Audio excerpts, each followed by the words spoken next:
part inside of you. But this is the Apulu River, where you could possibly find long snakes and killer crocs. Truly. Wish I could tell you some of those stories. But it carves its own path deep in the world's second largest rainforest. Where's the clicker? Do you know the clicker? Could you click it for me? Can you click it for me? Oh, thanks. I can't do two things at once here. So, Congo has been embattled in global conflict for many decades, as we have learned. And one thing that I have heard villagers say many, many times, that the world does not make promises.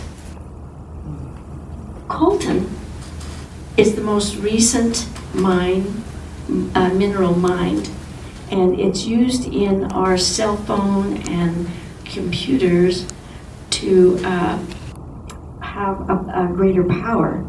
So spurred on by predatory mineral extraction of global conglomerates, you can see how it's kept this country from really building the way it could. This is part of Nayamkundi. This was one of the buildings that I walked by every day. And this was actually January of this year.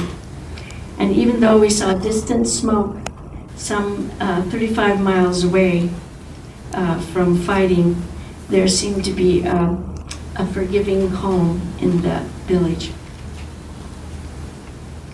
And I would see this every day. I'm sure many of you have seen things like this, but I am always amazed at the strength of these women and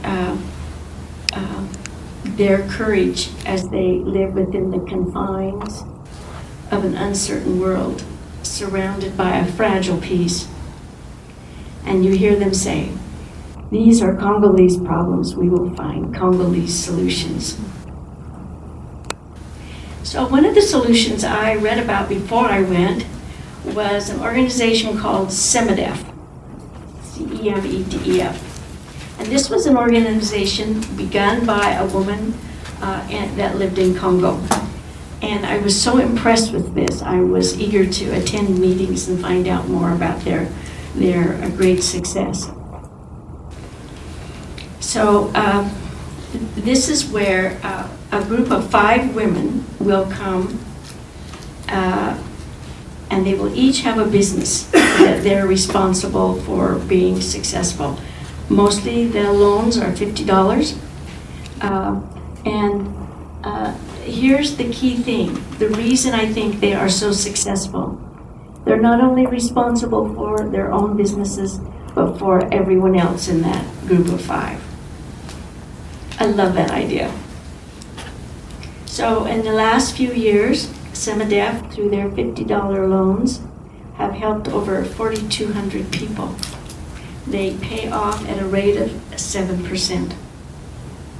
These are some of the businesses that I visited. I loved hearing their stories and how they were helping their families and learning the importance of education, being good wives and good mothers and good business people. Up on the left is charcoal and the right is cassava flour. And sometimes they even make enough money to build their own homes. Actually, Habitat for Humanity was begun in Congo. And this is what is exciting. I wish I could have had every one of you with me here to see the women counting their money. I get chills when I think of it. And they were just so happy with what they had earned. So before I left for Congo, I thought, well, how can we involve some of our people here, our new Americans, with some of the 6th grade classes? So I went to 3 6th grade classes, told them we were going to Congo, and what can they learn about Congo before I come to talk to them? They really did a lot of great research. It was so fun. But the key person in this was Fidel Nashambo, and I know some of you know him. And he told them stories, these 13-year-old sixth graders, about when he was 13 and his village was destroyed, parents and family nowhere to be found, and how he traveled for the next decade through 9 different countries and finally made it here to Boise. Anyway, these are, we had a letter writing campaign going on, so these 3 classes wrote letters to the kids in the elementary school that I visited in Nayimkundi. And of course we had to have them translated. So Fidel translated some, his wife Aline, who is here today, did some, and Rita did some along with one of her friends. And then when the letters came back, we had to translate them from Swahili into English, and Fidel came again and talked to the kids about each one of their letters. These are just some of the kids. They were so fun to visit. The children, the small children here, they start preschool at 3, learning French. I was outside this building and I heard these little children speaking French, and I'm going, oh my, let me go listen. And there they were lined up with their arms folded, little backs up against the wall, with the teacher teaching them French. So they not only know their own language of Lingala, but French and also Swahili.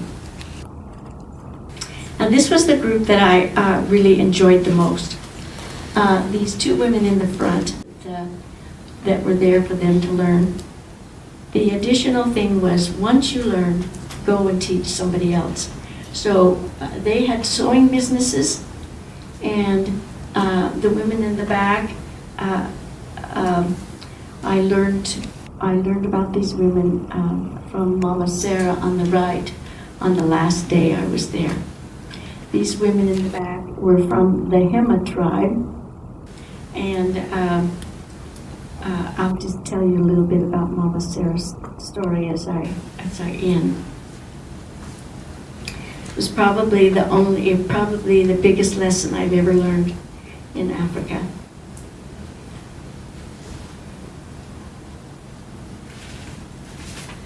I just see her and I think I'm right beside her again. So as we got to know each other over the weeks, the last morning I was there, I felt like I could ask her, tell me about what one of the more difficult things that has been in your life of late. And she paused, this long pause, and she looked away from me for a while, and I thought, oh, maybe I'm not asking the good question. But she came back and she told me that these young women that she was teaching from the Hema tribe was the same tribe that destroyed their village years earlier. So she said, Semadef has taught me to love my neighbor. That I remember, it just sunk in so deeply, and I remember this every day. She was such an example, and so many people in this small village in northeastern Congo. These are the things you find when you go to these places. And she said that for her, if she would have let the small light of hope go out, that the wars would have taken my whole heart and my whole humanity. So we don't have to go far to find the treasures that Africa has borne. Boise's New Americans, we see them at the stoplights waiting. We see them walking sometimes many miles, sometimes without coats in the dead of winter. I've seen them sitting on a cemetery bench and wonder what they're thinking. And then they have to be in the middle of where they're working and interpreting their work in the marketplace. And in the schools where they're battling, learning English and finding peace in their churches So as I look at these people here in Boise, every time when I see someone, I see a confident person. I see a resilient, unbeaten human being. So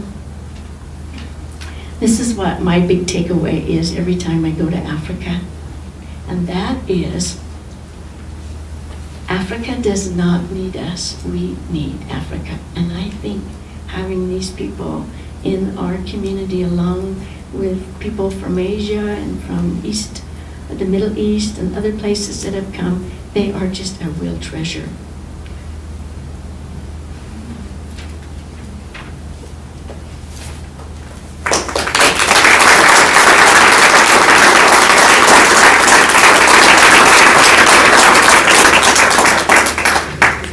I do have